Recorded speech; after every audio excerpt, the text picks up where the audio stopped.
Good morning friends. দেখো সকালবেলা উঠে মেয়েকে দিয়ে আসলাম। আজকে আমি ওর বাবা একটু কাজের সূত্রে বাইরে গেছে, তাই জন্যে আমি এসে আগে জলদি আমার চাটা করে নিয়েছি। আর চা খেতে খেতে দেখো আমি বিস্কিট খাচ্ছি, চা বিস্কিটটা বসে খাচ্ছি। কেন সকালবেলা আমার এই এক গ্লাস চা লাগে, কেন চা না খেলে আমার একদম মুডটা ভালো লাগে না। আমি চা হচ্ছে লিকার চাই খাই দুধ চা খেলে। এবার দেখো কী কী রান্না করছি সবগুলো তোমাদের সাথে শেয়ার করছি। দেখো আজকে রান্না করব আমি তোমার আজকে একটু ডালিয়া করেছিলাম মেয়ের জন্য সকালে, সেটাকে রেখে দিয়েছি, আমার টিফিনে হয়ে যাবে। আর এদিকে আমি সবজিগুলো সব বের করে রেখেছি, সেইগুলো তোমার দেখো পাঁচমিশালি সবজি রান্না করব। আর এদিকে হচ্ছে পমফ্রেট মাছ বের করে রেখেছি, পমফ্রেট মাছটা করব।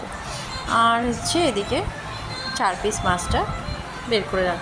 আর এদিকে আমার বিছনাটাও গোছানো হয়নি, সকালে চলে গেছিলাম স্কুলে, তাই জন্য আবার বিছনাটাও পরিষ্কার করছি। দেখো বিছনার তো ভীষণ অবস্থা সকালবেলা, তাই জন্যে গুছিয়ে নিচ্ছি। বিছনাটা না গোছালে ভালোও লাগে না, ঘর ধরে একটু পরিষ্কার পরিচ্ছন্ন থাকলে ভালো লাগে।